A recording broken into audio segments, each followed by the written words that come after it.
আসসালামু আলাইকুম। চাঁদপুর পলিটেকনিক ইনস্টিটিউটে আয়োজিত প্রথম পর্বের অনলাইন ক্লাসে সবাইকে স্বাগত। আজকে আমরা ইলেকট্রিক্যাল ইঞ্জিনিয়ারিং ফান্ডামেন্টালস এই সাবজেক্টের 13 নম্বর অধ্যায়ে আলোচনা করব। 13 নম্বর অধ্যায়ে ইতিপূর্বেই আমরা ট্রান্সফরমারের কার্যনীতি, ট্রান্সফরমার ইকুয়েশন, ট্রান্সফরমার কাকে বলে এসব বিষয়ে জেনেছি। আজকে আমরা ট্রান্সফরমার লস বা অপচয়ের তালিকা, মানে ট্রান্সফরমারে কোন কোন ধরনের লস হয় সে সম্পর্কে জানবো। এরপর ট্রান্সফরমারের রেশিও সম্পর্কে জানবো, ট্রান্সফরমারের রেশিও সমস্যার সমাধান জানবো। প্রথমে আমরা দেখি ট্রান্সফরমারে লস, ট্রান্সফরমার অপচয় বা লস। প্রথমত ট্রান্সফরমার একটি স্থির ডিভাইস, আগে আমরা সংজ্ঞা থেকে জেনেছি। এজন্য এতে কোনো ধরনের ঘর্ষণ বা ফ্রিকশন জনিত লস নাই। ট্রান্সফরমার লস বলতে নো লোড ও ফুল লোড অবস্থায় যে লস হয় তাকে বোঝায়। অর্থাৎ লোড থাকলেও লস হবে, আবার লোড না থাকলেও লস হবে। সাধারণত ট্রান্সফরমারে দুই ধরনের লস হয়ে থাকে। প্রথমটা হচ্ছে কোর লস বা আয়রন লস। এটা আবার দুই প্রকার হয়ে থাকে, একটা হচ্ছে হিস্টেরিসিস লস এবং এডি কারেন্ট লস। কোর লসটা কি ধরনের হয়? এই কোর লসের পরিমাণ ট্রান্সফরমার যে কোনো লোডে একই থাকে, অর্থাৎ লোড থাক আর না থাক 24 ঘন্টায় কোর লস সবসময় কি থাকবে? সমান থাকবে।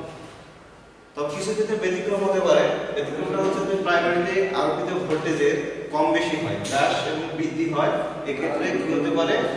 এই লসও কম বেশি হতে পারে। ট্রান্সফরমার প্রথম যে লস সেটাকে আমরা বলছি কোর লস। কোর লসটা আবার দুই প্রকার, একটা হচ্ছে হিস্টেরিসিস লস এবং এডি কারেন্ট লস। অর্থাৎ কোর লসটা বা আয়রন লস, অর্থাৎ যে মেটাল দিয়ে ট্রান্সফরমার তৈরি হয় সেগুলোর কারণে যেটা লস হয় সেটাকে বলা হচ্ছে কোর লস বা আয়রন লস। এটা সব সময় কি থাকে? একই থাকে, শুধু পরিবর্তন হতে পারে কখন? যদি প্রাইমারিতে যখন আমরা ভোল্টেজ প্রয়োগ করব, যদি ভোল্টেজ কম বেশি হয় সেই ক্ষেত্রে কোর লস বা আয়রন লসের কম বেশি হতে পারে, কিন্তু এটা লোডের ক্ষেত্রে কোনো প্রকার এর প্রভাব পড়ে না। এরপর ট্রান্সফরমারের 2 নম্বর যেটা লস সেটা হচ্ছে কপার লস। এটা লোডের উপর নির্ভরশীল, তবে লোড কম বা বেশি হলে কপার লসের পরিমাণও কম বেশি হতে পারে। অর্থাৎ কপার লসটা আমরা আরেকভাবে বলতে পারি যে এটা হচ্ছে লোডের উপর নির্ভরশীল। যদি আমাদের লোড কম থাকে তাহলে কপার লস কম হবে, আর লোড এর পরিমাণ বেশি হলে কপার লসের পরিমাণ বেশি হবে। এটাকে আবার I²R সেই লস হিসেবে দেখানো যায়। এরপর আছে ট্রান্সফরমারের রেশিও। ট্রান্সফরমার রেশিও হচ্ছে ট্রান্সফরমার উভয় দিকের ইনডিউসড ভোল্টেজ এবং কারেন্ট ও কয়েলের প্যাচ সংখ্যার সাথে একটি নির্দিষ্ট অনুপাত মেনে চলে। অর্থাৎ ইনডিউসড ভোল্টেজ হচ্ছে primary voltage, secondary voltage, primary current, secondary current, এবং এর প্যাচ সংখ্যা আছে। কয়েলের প্যাচ সংখ্যার সাথে একটি নির্দিষ্ট অনুপাত মেনে চলবে। এটা কি বলা হচ্ছে? ট্রান্সফরমারের টার্ন রেশিও বা ট্রান্সফরমার রেশিও। একে এ দ্বারা প্রকাশ করা হয়, কোথাও কোথাও কে দ্বারা প্রকাশ করে। আমরা দেখাইছি ইপি মানে ইনডিউসড ভোল্টেজ। প্রাইমারিতে ইপি হচ্ছে প্রাইমারিতে ইনডিউসড ভোল্টেজ, ইএস হচ্ছে সেকেন্ডারিতে ইনডিউসড ভোল্টেজ। এরপর দেখছি এনপি মানে প্রাইমারিতে হচ্ছে টার্ন সংখ্যা।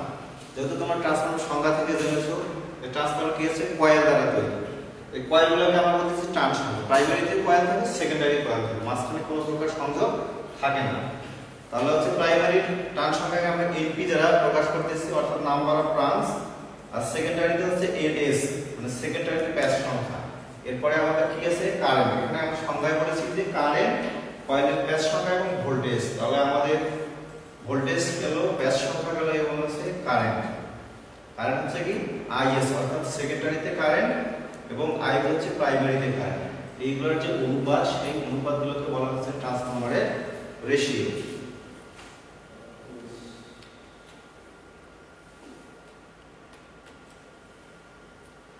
মূলত থিওরি এখান থেকে শেষ।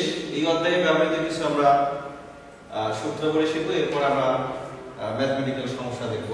আমরা রেশিওতে কিছুক্ষণ আগে জানলাম যে NP NS, BP VS, IS IP. NP হচ্ছে প্রাইমারিতে টার্ন সংখ্যা, এনএস সেকেন্ডারিতে টার্ন সংখ্যা অথবা প্যাচ সংখ্যা, ভিপি হচ্ছে প্রাইমারিতে ভোল্টেজ, VS হচ্ছে সেকেন্ডারিতে ভোল্টেজ, IS হচ্ছে সেকেন্ডারি কারেন্ট, IP হচ্ছে প্রাইমারি কারেন্ট। এরপরে দেয়া আছে একটা VP অর্থাৎ প্রাইমারিতে ভোল্টেজ এর ইকুয়েশন হচ্ছে 4.44, এটা হচ্ছে 5 ম্যাক্স FLT। এখানে যেটা দেয়া আছে 5 ম্যাক্স হচ্ছে সর্বোচ্চ ফ্লাক্স, FT হচ্ছে ফ্রিকোয়েন্সি, আর LT তে আমরা প্রাইমারিতে টার্ন সংখ্যা, এটাকে প্রকাশ করা হচ্ছে ভোল্ট দ্বারা। সেকেন্ডারি ক্ষেত্রে একই, শুধু চেঞ্জ হবে কি সেকেন্ডারি প্যাচ সংখ্যা। প্রাইমারি এবং সেকেন্ডারি ইকুয়েশন দুইটাই সেম, শুধু এখানে চেঞ্জ হবে প্যাচ সংখ্যা। এরপরে দেয়া আছে 5x maximum flux BM into দেয়া আছে A, এটা হচ্ছে ফ্লাক্স ডেনসিটি। BM টা হচ্ছে ম্যাক্সিমাম ফ্লাক্স ডেনসিটির সাথে যদি এরিয়া গুণ করি তাহলে আমরা কি পাবো, ম্যাক্সিমাম ফ্লাক্সটা পাবো।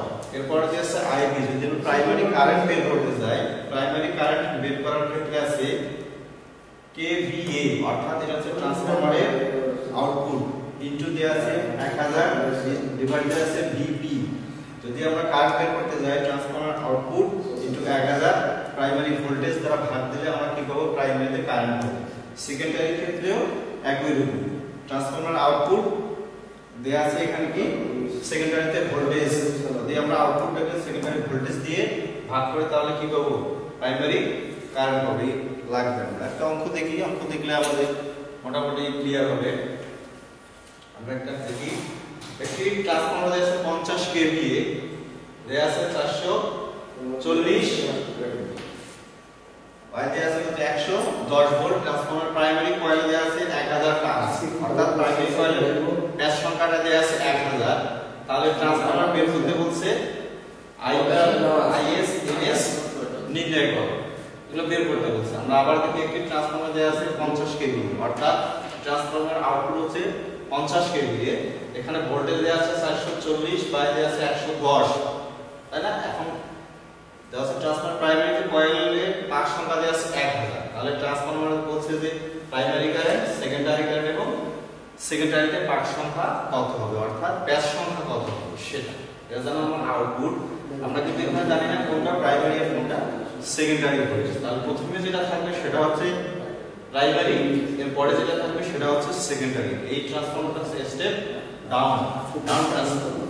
আগে প্রকারভেদ করেছে, এখানে আমরা ডাটা লিখছি P মানে পাওয়ার, ভোল্টেজ সেকেন্ডারি ভোল্টেজ, প্রাইমারিতে পাক সংখ্যা IP এবং IS এর সমান। আমরা জানি এর আগে যখন আমরা ইকুয়েশন দেখেছি তখন IP সমান সমান কি লিখি, KVA * 1000 VP, অর্থাৎ IP KVA দেয়া আছে কত 50, অর্থাৎ 50, এবং এটা দেয়া আছে কত 1000, এটা সূত্রে।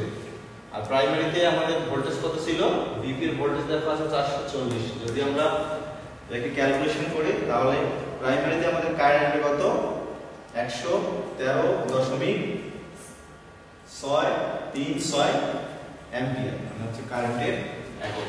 আবার দেখুন আমরা প্রাইমারিতে কি বের করতে বলছি, প্রাইমারিতে আমাদের কারেন্ট কত, তাহলে হচ্ছে KVA, এটা আমাদের সূত্র। KVA এর মান দেয়া আছে কত 50, 1000, এই সূত্রে দেয়া আছে কত, ভোল্টেজ দেয়া আছে কত 440। এটা কিসের ভোল্টেজ, প্রাইমারিতে ভোল্টেজ। এখানে কিন্তু উল্লেখ করা নেই কোনটা প্রাইমারি ভোল্টেজ কোনটা সেকেন্ডারি ভোল্টেজ। আমাদের এটা ধরে নিতে হবে, প্রথমে যেটা থাকবে সেটা হচ্ছে প্রাইমারি, এরপরে যেটা থাকবে সেটা হচ্ছে সেকেন্ডারি। এটা হচ্ছে স্টেপ ডাউন ট্রান্সফরমার। স্টেপ আপের ক্ষেত্রে সবকিছুই একই, এই ক্ষেত্রে আসলে এরপরে আমাদের বলছে কি IS অর্থাৎ সেকেন্ডারিতে কারেন্ট, সূত্র একই, শুধু আউটপুট আমাদের কোনো চেঞ্জ হয় না। আউটপুট কত ছিল 50 kVA আছে, 50 kVA থাকবে। আর এখানে আছে VS অর্থাৎ সেকেন্ডারিতে ভোল্টেজ, আমাদের সেকেন্ডারিতে ভোল্টেজ কত আছে 110। যদি আমরা এটাকে ক্যালকুলেশন করি তাহলে আসবে কত 454.54, অর্থাৎ কত অ্যাম্পিয়ার আসবে, এই অ্যাম্পিয়ার আসবে। যদি আমরা ক্যালকুলেশন করি তাহলে আমরা মোটামুটি IP IS এই দুটো পেয়েছি। এখন আমাদের দেওয়া আছে NS, অর্থাৎ সেকেন্ডারিতে কত প্যাচ হবে, অর্থাৎ প্রাইমারিতে কত প্যাচ হবে। এটা আমরা প্যাচ সংখ্যার ক্ষেত্রে অনুপাত জানি। তাহলে আমরা যদি সেকেন্ডারিতে পাক সংখ্যাটা বের করি, সেকেন্ডারি পাক সংখ্যা হচ্ছে VS NP আমরা এখান থেকে নিছি। তো আমাদের প্রাইমারিতে পাক সংখ্যা দেওয়া আছে 1000 আর সেকেন্ডারি ভোল্টেজ আছে 110, প্রাইমারি ভোল্টেজ আছে কত 440। যদি এটাকে করি তাহলে 250 টার্নস। যদি কোনো ট্রান্সফরমারে এরকম অনুপাত থাকে, যদি প্রাইমারিতে থাকে কত 1000, তাহলে সেকেন্ডারিতে কত হবে 250। যদি সেটা 440 বা 110 ভোল্টের ট্রান্সফরমার হয়, সেই ক্ষেত্রে এটা আমরা আরেকটা দেখি। বলছে যে একটি 1440 বা 250 volt 50 cycle per second transformer প্রাইমারিতে দেয়া আছে কত? প্রাইমারিতে দেয়া আছে 360 টার্নস।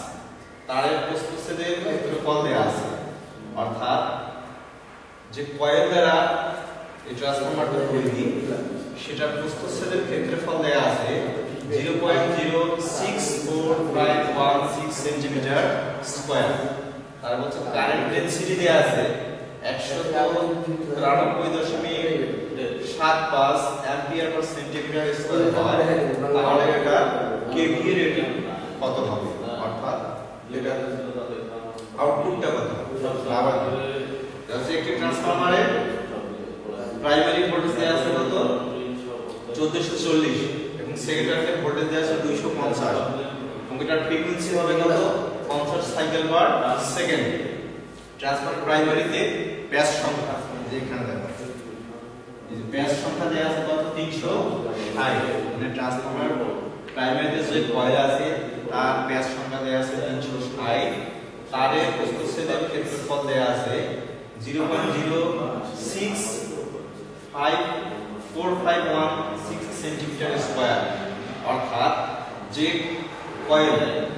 কয়েলে তারের যে ক্ষেত্রফল প্রস্থচ্ছেদের ক্ষেত্রফল সেটার একটা মান দেয়া আছে এবং কারেন্ট ডেনসিটি দেয়া আছে কত 193.75 অ্যাম্পিয়ার পার সেন্টিমিটার স্কয়ার, মানে কারেন্ট ডেনসিটি, কারেন্টের ঘনত্ব। কেভিএ রেটিং কত, অর্থাৎ কেভিএ রেটিং হচ্ছে আউটপুট। তাহলে এই ট্রান্সফরমার আউটপুট কত? যদি এই ট্রান্সফরমারের প্রাইমারি ভোল্টেজ এত হয়, সেকেন্ডারি ভোল্টেজ যদি এটা হয়, প্রাইমারিতে টার্ন সংখ্যা এটা হয়, তাহলে প্রস্থচ্ছেদের ক্ষেত্রফল এটা হবে, তাহলে আউটপুট কত? এই ধরনের ট্রান্সফরমার আমরা আউটপুট জানি আমরা কি কারেন্ট ডেনসিটি সমান সমান জানি I/A, অর্থাৎ কারেন্টকে যদি আমরা ক্ষেত্রফল দ্বারা ভাগ করি তাহলে কি পাবো? কারেন্ট ডেনসিটি পাবো। এখন প্রাইমারি কারেন্টের ক্ষেত্রে হবে ক্ষেত্রফল A area into current density. এখানকার এরিয়া দেয়া আছে কত? আমরা দেখি যে প্রস্থচ্ছেদের ক্ষেত্রফল দেয়া আছে, প্রস্থচ্ছেদের ক্ষেত্রফল বসালে A এর মান ইনটু দেয়া আছে কত? Current density. কারেন্ট ডেনসিটি বসালে এখানে আমাদের আসবে ওই সময় প্রাইমারি কারেন্ট কত 12.5 অ্যাম্পিয়ার। 12.5 অ্যাম্পিয়ার আসবে। তাহলে আমরা কেভিএ রেটিং এর ক্ষেত্রে বের করতে পারি কেভিএ রেটিং, অর্থাৎ সেটা হচ্ছে পাওয়ার। পাওয়ার আমরা কি করে? পাওয়ার হচ্ছে যদি আমরা ভোল্টেজ এবং কারেন্ট গুণ করি তাহলে কি পাবো? পাওয়ার পাবো। তাহলে এখানে আমার কারেন্ট হচ্ছে কত, যেহেতু হচ্ছে ট্রান্সফরমার পাওয়ার সবসময় কি থাকে? সমান থাকে। ইনপুট পাওয়ার এবং আউটপুট পাওয়ার দুইটাই সমান থাকে। তাহলে এই জন্য আমরা লিখছি VPI, অর্থাৎ প্রাইমারিতে ভোল্টেজ এবং সেকেন্ডারিতে ভোল্টেজ।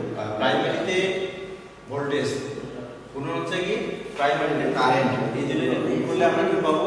পাওয়ার পাবো। সেটাকে যদি 1000 দ্বারা ভাগ করি তাহলে আমরা কি পাবো? কেভিএ পাবো। আর ট্রান্সফরমারের যে পাওয়ারের একক আছে, ট্রান্সফরমারের পাওয়ারকে সবসময় কিলোওয়াটে প্রকাশ না করে কেভিএ তে প্রকাশ করা হয়, সেটা আলাদা ব্যাখ্যা আছে, সেটাতে আমরা যাব না। এজন্য আমরা এটাকে প্রাইমারিতে ভোল্টেজ কত 1440, প্রাইমারিতে কারেন্ট আমরা পাইছি কত 12.5, ডিভাইডেড দেয়া আছে কত 1000 কেমন নিলাম? কেভিএ তে প্রকাশ করার জন্য। যদি আমরা 1000 না দিই তখন শুধু এককটা কেটা বাজে হবে VA, অর্থাৎ এখানে দেখা যাচ্ছে এখানে কি আছে? ভোল্টেজ এবং আছে কারেন্ট। ভোল্টেজের একক ভোল্ট, কারেন্টের একক অ্যাম্পিয়ার, অর্থাৎ A, অর্থাৎ V এবং A। এখন এই 1000 দ্বারা ভাগ করার কারণে এখানে আসবে K। যদি এটা আমরা ক্যালকুলেশন করি তাহলে এটা 18 kV। যদি কোনো ট্রান্সফরমারের এই ধরনের প্রাইমারিতে ভোল্টেজ থাকে এত, সেকেন্ডারিতে থাকে এত, ফ্রিকোয়েন্সি এত থাকলে এবং প্রাইমারিতে যদি 360টা পাক সংখ্যা থাকে অর্থাৎ কয়েলের ব্যাস যদি 360 থাকে এবং তারের প্রস্থচ্ছেদটা যদি ক্ষেত্রফল এই মানে হয় এন্ড ডেনসিটিটা হলে তাহলে এই ট্রান্সফরমার আউটপুট হবে কত 18 কেভি। এইভাবে আমাদের যেগুলো সমস্যা আছে আমরা সমাধান করতে পারবো।